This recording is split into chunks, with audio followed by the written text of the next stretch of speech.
반갑습니다. 1년 만에 다시 왔습니다. 저는 이재기 목사의 형이나 동생이 아니라 친구인 이재학 목사입니다. 여러분이 지금까지 사신 인생을 한번 되돌아보시면서 여러분이 계획하신 대로, 마음먹은 대로, 뜻한 대로 다 성취했는지 한번 생각해 보시기 바랍니다. 그리고 혹시 여러분이 계획하신 대로, 뜻한 대로, 마음먹은 대로, 생각하신 대로 성취하신 분이 있으면 고개를 끄덕여 주시기 바랍니다. 네, 예측대로 한 명도 안 계시네요. 저도 마찬가지입니다. 저도 지금까지 인생을 살면서 많은 계획을 했습니다. 많은 생각도 해보고 많이 작정도 해봤지만 제 계획대로, 제가 마음먹은 대로, 제가 생각한 대로 이루어진 것은 그다지 많지 않습니다. 저는 오래전에 미국으로 이민을 갔습니다. 벌써 38년이라는 세월이 지났습니다. 고등학교를 졸업하고 나서 제 뜻이 아닌 부모님의 뜻에 의해서 이민을 갔습니다. 한국에서 그 당시에 이 입시 지옥, 너무 대학에 가는 것이 힘들었기 때문에 고등학교 때 열심히 공부하고 나서 이제 대학에 진학해서 이제 시컷 놀겠구나 했는데 이민을 갔습니다. 그 당시에 70년도에 이민 가는 사람들은 그렇게 형편이 좋지 않았습니다. 기반을 잡기 위해서 가족을 도와서 일을 해야만 했습니다. 그래서 일을 하면서 2년제 대학에서 공부를 하면서 3학년이 되면은 이제 좀 더 좋은 4년제 학교로 이제 편입해 가려고 준비를 하고 있었습니다. 그런데 아버님이 46세 젊은 나이에 간암으로 돌아가셨습니다. 그래서 저는 제가 마음먹었던, 계획했던 학교로 가지 못하고 대신 공장으로 들어가서 5년이라는 세월을 공장에서 보냈습니다. 제 뜻이 아니었습니다. 제 계획이 아니었습니다. 공부를 하고 나서 저는 경영학을 하기를 원했습니다. 그래서 처음에는 대학에 들어가서 경영학을 공부했는데 하나님은 신학으로 인도하셨어요. 그것도 제 뜻이 아니었습니다. 신학교 가서 아주 열심히 공부했습니다. 그때 우리 이재기 목사님도 신학교에서 만났습니다. 공부를 마치고 나서 새 교회로부터 담임 목사 청빙이 있었습니다. 저는 담임 목회를 하기를 원했습니다. 그것이 제 계획이었습니다. 근데 하나님께서는 선교기관으로 저를 인도하셨고 기존에 있는 선교기관이 아니라 저로 하여금 개척하게 만드셔서 고생을 직사하게 했습니다. 왜냐하면 담임 목사로 청빙을 받아가면 사례도 있을 터인데 제가 선교기관을 개척했기 때문에 10년이라는 세월을 사례도 받지 못했습니다. 물론 제 계획이 아니었고 제 뜻이 아니었습니다. 저는 84년에 결혼했습니다. 올해 만 30주년입니다. 결혼은 아주 잘했습니다. 제 뜻대로, 제 계획대로 됐습니다. 하나님의 뜻과 계획에 맞았습니다. 이제 60을 바라보고 있기 때문에 이런 멘트는 해야지 제가 노후에 아무런 걱정 없이 살 수 있을 것 같아서 한 말씀 드렸습니다. 자녀는 딱 한 명을 갖기를 원했습니다. 그런데 결혼한 지 7년째 첫 딸을 주셨어요. 제 마음대로 되지 않았습니다.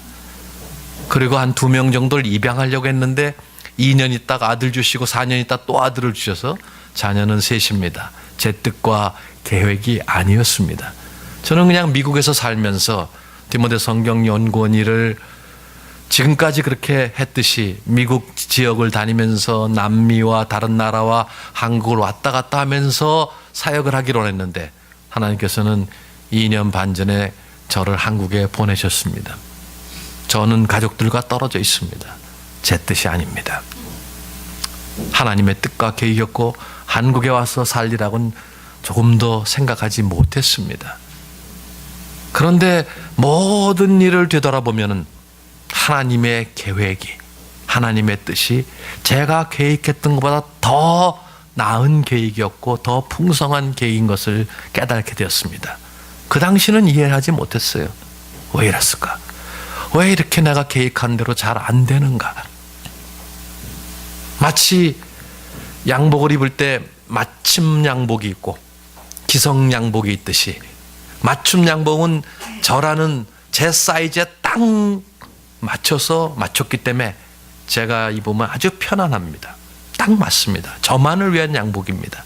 그러나 기성 양복은 제 키 170에 82cm 허리에 95의 가슴 둘레에 비슷한 숫자 477이건 577이건 거기에 제가 몸을 맞추는 겁니다.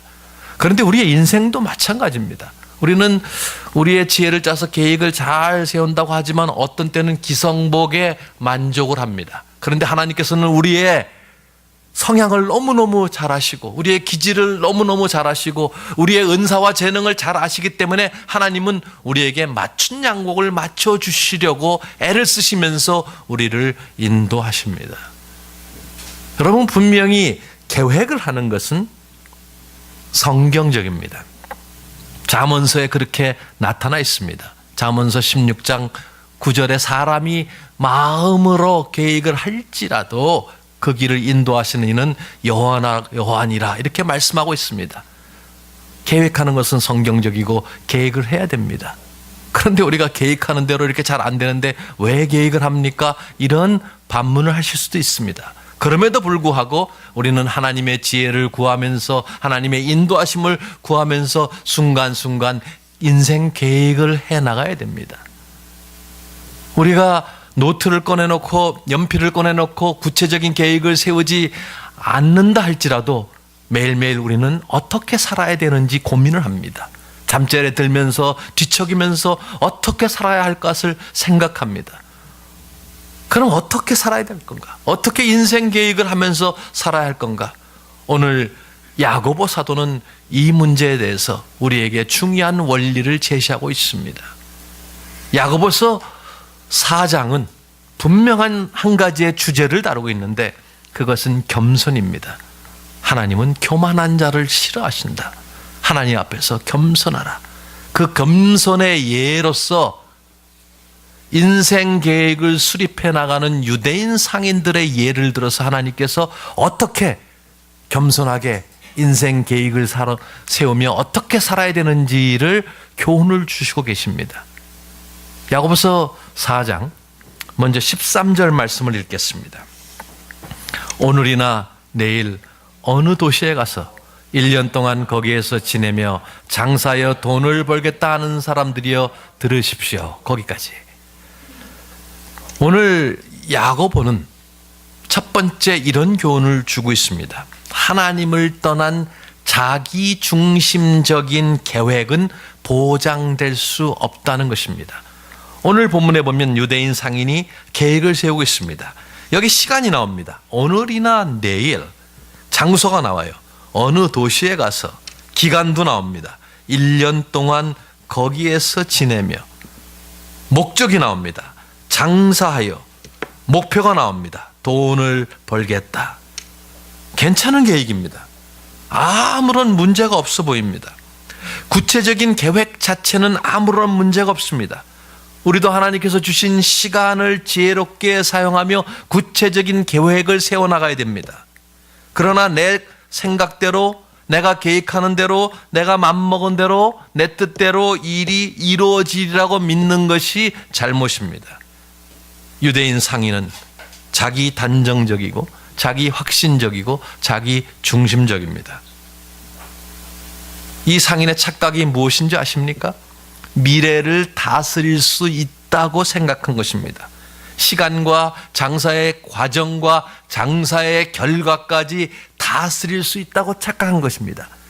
그런데 그런 착각은 이 유대인 상인만 하는 것이 아니라 우리도 그런 착각을 합니다. 그런데 우리가 착각을 하면서도 깨닫지 못하는 사실을 야고보 기자는 얘기합니다. 14절 한번 보시기 바랍니다. 자, 다 같이 한번 읽어볼까요? 여러분은 내일을 알지 못합니다. 여러분의 생명이 무엇입니까? 여러분은 잠깐 나타났다가 사라져버리는 안개에 지나지 않습니다. 오늘 14절에서 주는 두 가지의 원리가 있습니다. 우리가 종종 깨닫지 못하는 사실입니다. 그 첫 번째는 우리의 미래는 예측 가능하지 않다는 것입니다. 누구도 미래를 알 수가 없습니다. 어느 정도 예측은 하지만 정확하게 어떠한 일이 미래에 펼쳐질려는지 알 수가 없습니다. 오늘 주일입니다. 여러분은 월요일이 되면 직장에 가거나 학교에 가거나 또 가정에서 일하거나 대략 무엇을 한다는 것은 알 수 있습니다만은 구체적으로 그 시간마다 어떤 일이 일어나는지 알 수가 없습니다. 공부를 하다가 논문을 쓰다가 컴퓨터에 바이러스가 먹을 수도 있습니다. 컴퓨터 고장이 날 수도 있습니다. 자동차를 타고 가다가 빵꾸가 날 수도 있습니다. 감기에 걸릴 수도 있습니다. 건강에 이상이 올 수도 있습니다. 약속한 것이 캔슬될 수도 있습니다. 우리는 잘 알 수가 없어요. 누가 미래를 예측할 수 있겠습니까? 제가 몇 년 전에 중국의 어느 대학에서 요청이 왔습니다. 교수들에게 강의를 해달라는 거예요. 교수들이 150명이고 부부들까지 한 300명인데 정장을 입고 와서 강의해 줬으면 좋겠다는 요청을 받았습니다. 그래서 양복을 준비했습니다. 가방에 잘 쌌습니다. 공항에 내려서 가방을 기다리는데 가방이 오지 않는 거예요. 제 집만 나오지 않는 거예요. 수소문해 봤더니 다른 공항에서 돌고 있는 거예요. 언제쯤 올 수 있습니까? 빠르면 이틀, 늦으면 3일, 그 다음은 모릅니다. 그러는 거예요. 그때가 저녁 8시 반. 그리고 저는 아침 9시부터 강의를 해야 됩니다. 옷이 없어요. 청바지에 운동화에 티셔츠 입고 갔어요. 나머지 와이셔츠하고 양복은 다 가방에 있습니다.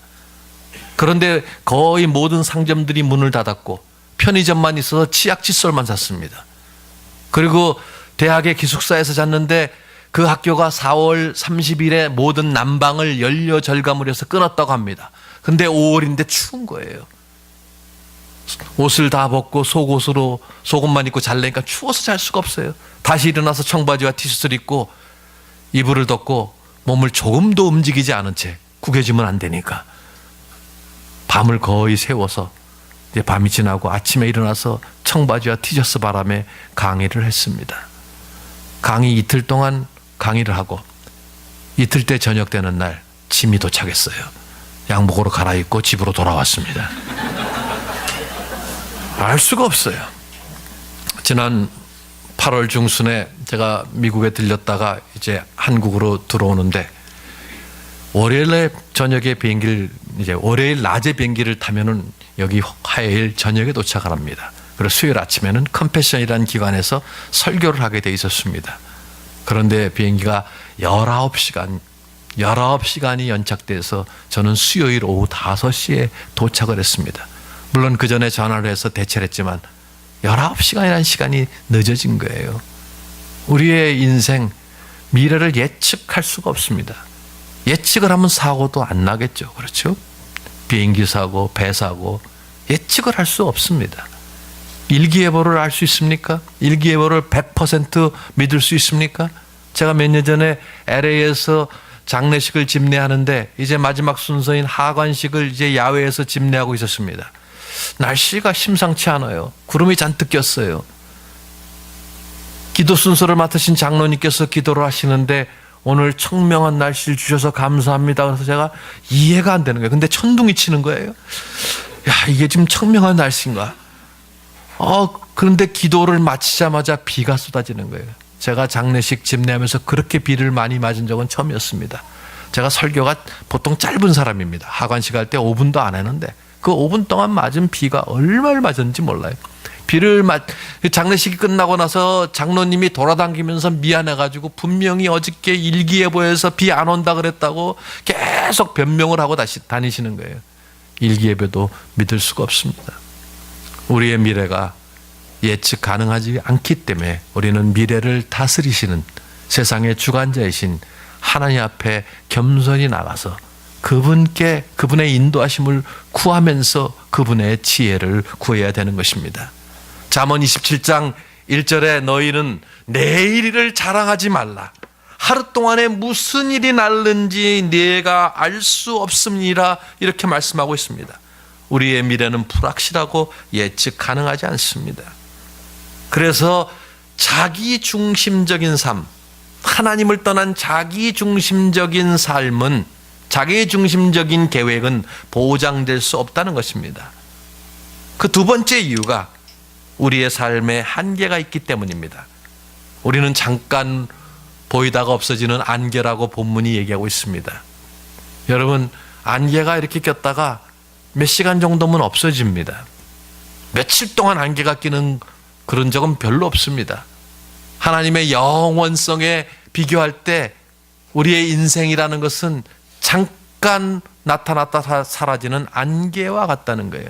그래서 어느 미국 성경에서는 안개가 아니라 내뿜는 한 모금의 담배 연기 같다고 우리의 인생을 비유하고 있어요. 우리의 인생은 그렇게 짧고 한계가 있습니다. 여러분, 우리가 평균 수명을 이렇게 보게 됩니다. 한국의 평균 수명은 남자가 약 77세, 여자가 83세입니다.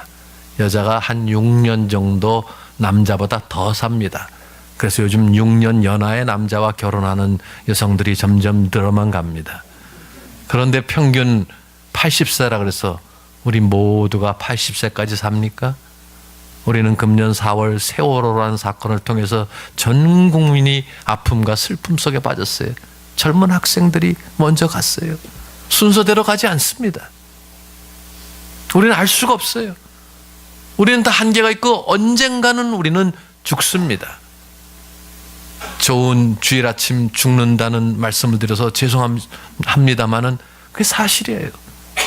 누구나 한계가 있고 우리의 건강조차 다스릴 수 없어요. 기침조차 다스릴 수 없어요.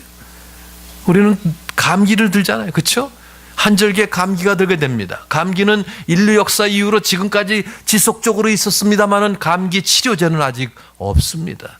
여러분이 감기 들어서 병원에 가서 받는 그 약 치료제가 아니에요. 증상 완화제죠. 감기 들어서 병원에 가면 뭐라 그럽니까?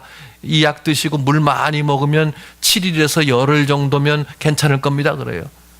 근데 병원 안 가면은 일주일에서 열흘 정도면 나요. 그렇죠? 약을 먹으면 증상 완화 좀 괜찮아요. 덜 고통스러워요. 약을 먹거나 안 먹거나 어느 정도 지나야지 감기 그 증상이 없어집니다. 의학이 이렇게 발달하는데도 감기 치료제 하나 없어요. 에볼라라는 것이 지금 전 세계를 공포에 빠뜨리고 있어요. 많은 의학자들, 의사들이 전전긍긍하면서 이걸 어떻게 치료약을 개발할까 끙끙대고 있잖아요. 인간이 한계가 있다는 거예요.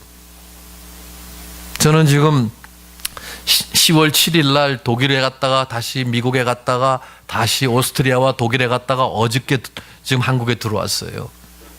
그런데 제가 미국에 갔을 때 제 친구 목사가 야, 왜 이렇게 너 늙었냐 이러면서 좀 오래간만에 봤으면 젊어졌다 뭐 이런 소리를 해야지.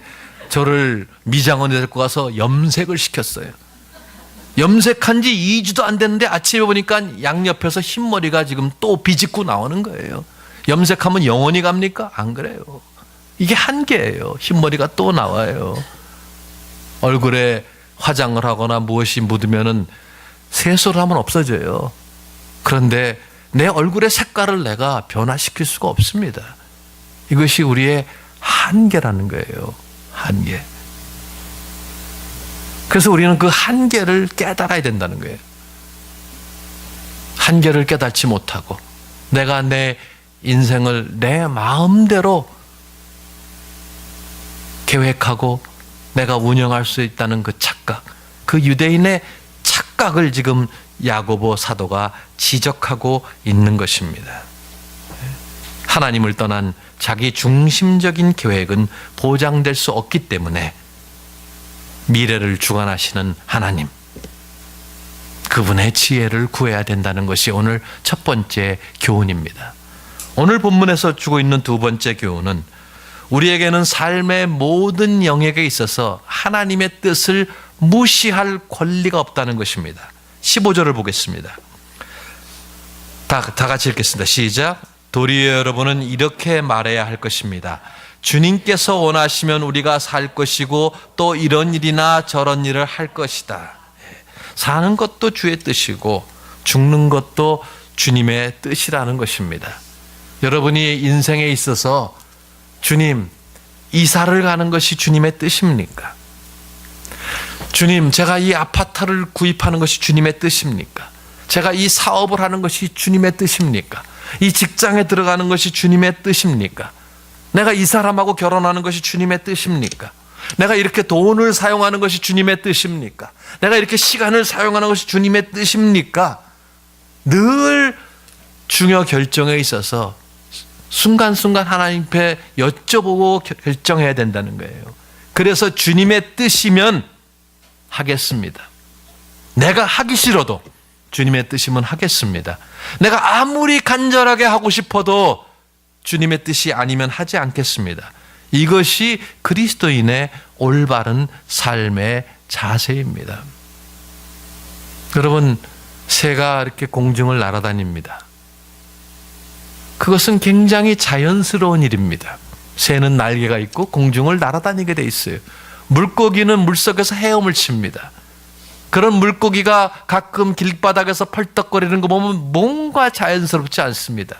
모든 것이 하나님의 자연 질서, 하나님이 정해주신 법칙에 따라 살면은 모든 것이 자연스럽습니다. 마찬가지로 우리 인간도 마찬가지예요. 하나님이 지으셨기 때문에 하나님이 우리에게 정해주신 법칙 안에서 살면은 가장 자유로움이 있고 평안함이 있고 안전함이 있습니다. 그래서 우리는 주님의 뜻을 구해야 되는 것입니다. 주님의 뜻대로 살게 되면은 여러분이 여러분의 뜻과 맞지 않기 때문에 불편할지 모르지만 결과적으로는 그것이 가장 옳은 삶이요, 안정된 삶이요, 평안을 누릴 수 있는 삶이라는 것입니다. 하나님의 뜻이 아닌 다른 것을 따르는 것은 악하고 교만한 태도입니다. 16절을 보시기 바랍니다. 16절에 보면은 그런데 여러분은 지금 우쭐대면서 자랑하고 있습니다. 그와 같은 자랑은 다 악한 것입니다. 하나님의 뜻을 따르지 않고 자기 마음대로 자기 뜻대로 계획하고 성취하고 나서 봐라, 내가 성취했다, 내가 잘나서 내가 공부를 잘했고 내가 좋은 학교를 졸업해서 좋은 직장 잡고 내가 사업을 해서 돈을 많이 벌어서 내가 이만큼 사는데 무슨 하나님이냐, 내가 했다, 이러는 사람들은 다 지금 악한 짓을 하고 있다는 거예요. 우쭐대면서 자랑한다. 원래 이 우쭐대면서 자랑하는 것은 돌팔이 의사가 마치 모든 병을 다 고칠 수 있다고 자랑하는 것과 같다는 거예요. 인간이 어떻게 모든 병을 다 고칩니까? 근데 돌팔이 의사들은 다 고친다고 얘기합니다. 그런 것과 똑같다는 거예요. 그와 같은 자랑은 다 악한 것입니다. 이 자랑의 죄가 무엇입니까? 우리가 우리의 운명과 우리의 미래와 우리의 삶의 노선을 결정할 수 있는 능력이 있는 것처럼 주제넘게 사는 것입니다. 내 삶을 내 마음대로 이끌 수 있다는 것, 그것은 우쭐대는 것이고 악한 것, 문자적으로는 쓸데없다는 것입니다. 나폴레옹이 러시아 침공을 앞두고 있었을 때 충성스러운 신하가 이렇게 얘기합니다. 폐하, 인간이 계획을 하지만 그것을 인도하시는 분은 주님이시고 주께서 성취하십니다. 이 러시아 침공을 한 번 더 고려해 주시기 바랍니다. 그랬을 때 나폴레옹은 나는 계획도 하고 성취도 한다. 그리고 말을 듣지 않고 러시아 침공을 했는데 그것이 나폴레옹의 생애 몰락의 시작이었습니다. 폐하여 주시옵소서. 폐하니까 폐할 수 있으니까 폐하여 주시옵소서. 근데 폐하지 않았어요. 말을 듣지 않았어요. 그래서 패했어요. 제 말장난을 이해하시겠습니까? 네. 그래서 나폴레옹은 나중에 세인트 헬레라는 섬에서 마지막을 보내면서 인생의 한계와 인간의 연약함을 뼈저리게 느껴가면서 죽었다는 기록이 있습니다. 여러분, 자랑하지 마세요. 물질에 대해서, 학식에 대해서, 건강에 대해서, 성취에 대해서 자랑하지 마세요. 저는 매년, 제 친구 중에 한 명은 매년 순수익이 20억이었어요.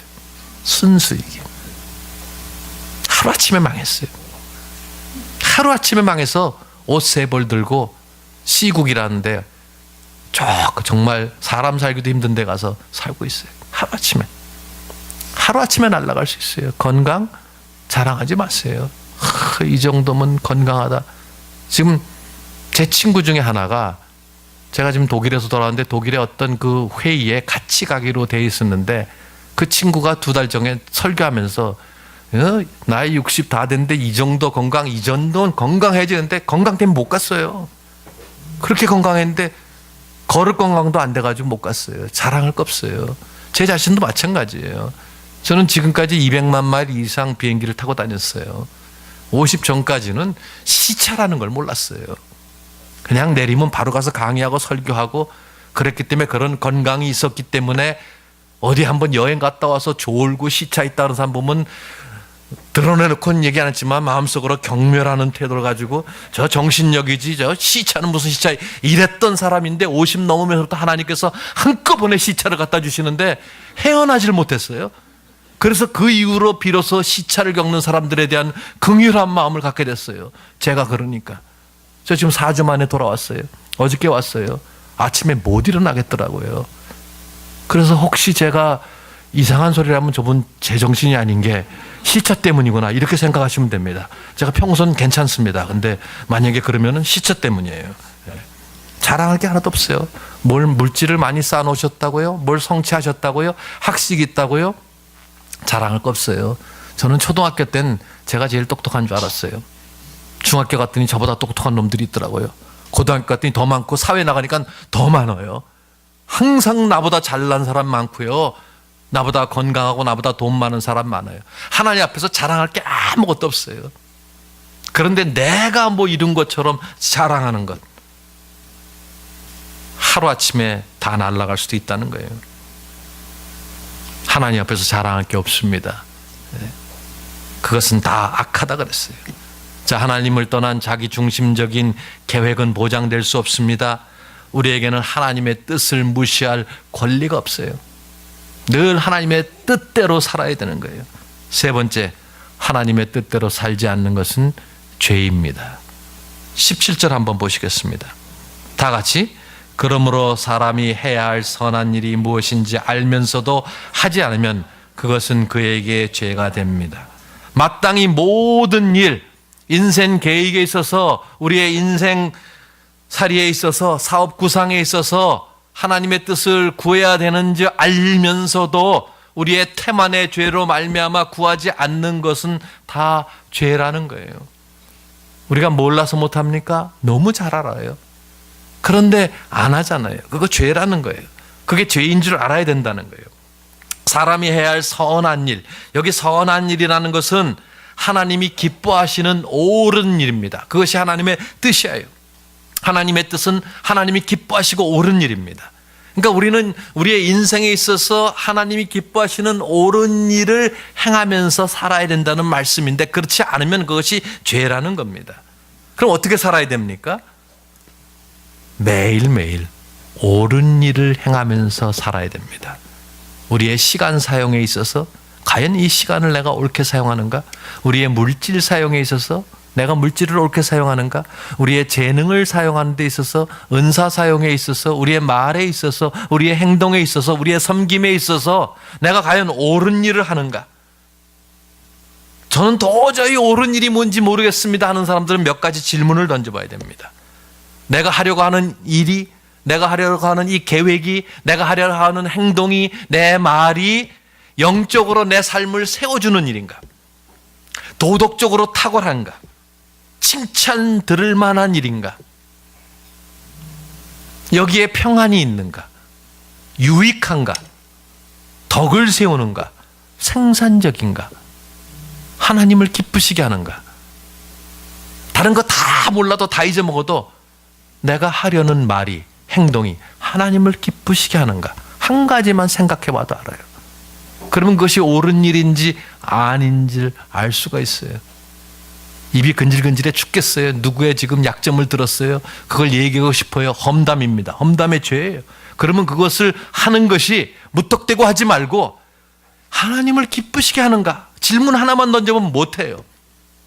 그런데 우리는 빨리 얘기해야 돼요. 그래서 웬만한 소문은 하루 만에 싹 다 돕니다. 그렇죠? 야, 이거 극비야. 따끈따끈한 거 너만 알아야 돼. 너만 알아야 돼. 이거 말하면 큰일 나. 알았어. 날 못 믿어. 왜 그런 소리 해? 전화 받고 끊자마자 다른 데 돌려가지고 이거 너만 알아야 돼. 또 그래요. 그러면 하루면 싹 도는 거예요. 이게 하나님을 기쁘시게 하는 일인가? 늘 생각하세요. 매일 옳은 일을 행하면서 살아야 됩니다. 두 번째로 매일 최선을 다해 최대한으로 사십시오. 불확실하고 한계가 있는 인생인데 아유 내가 이거 뭐 밖에 나가서 뭐하나 그냥 이불 속에나 있다. 그런 어떤 소극적인 삶이 아니라 불확실하고 한계가 있지만 우리에게 주어진 그 시간을 최선을 다해서 최대한으로 살아야 된다는 것입니다. 어느 40대 중반 미국 남자가 자기 아내의 옷서랍을 뒤지고 있었습니다. 그러다가 어떤 옷을 하나 발견하게 됩니다. 티슈에 쌓여 있어요. 티슈를 다 풀었더니 옷에 가격표가 붙어 있어요. 실크로 된 옷이고 레이스의 장식이 있는 아주 고급 비싼 옷인데 가만 생각해 보니까 10년 전에 뉴욕이라는 데 휴가를 갔을 때 아내가 졸라서 사준 옷입니다. 그런데 한 번도 안 입었어요. 이 남편이 그 옷을 부둥켜 안고서 오열을 합니다. 이 옷을 특별한 때를 입는다고 아껴뒀으니 하면서 그 옷을 붙잡고 오열을 하면서 그 옷을 가지고 장례식장으로 갑니다. 그래서 그 옷을 수의로 입힙니다. 미국 문화에서는 자기가 평소 가장 좋아하는 그 옷을 수의로 입고 가곤 합니다. 그리고 미국 장례식에는 늘 관을 열어놓습니다.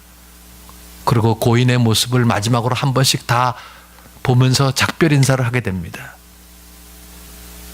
이 40대 중반 남자가 장례식이 끝나고 조객들에게 인사를 하는데 이 이야기를 합니다. 그러면서 여러분, 제 아내는 지금 입고 있는 옷을 특별한 때를 위해서 남겨놨는데 오늘이 특별한 날이 됐네요. 여러분, 하루하루가 특별한 날이고 소중한 날입니다. 아무것도 특별한 날을 위해서 아껴두지 마세요. 그렇습니다, 여러분. 오늘 하루라는 날, 11월 2일.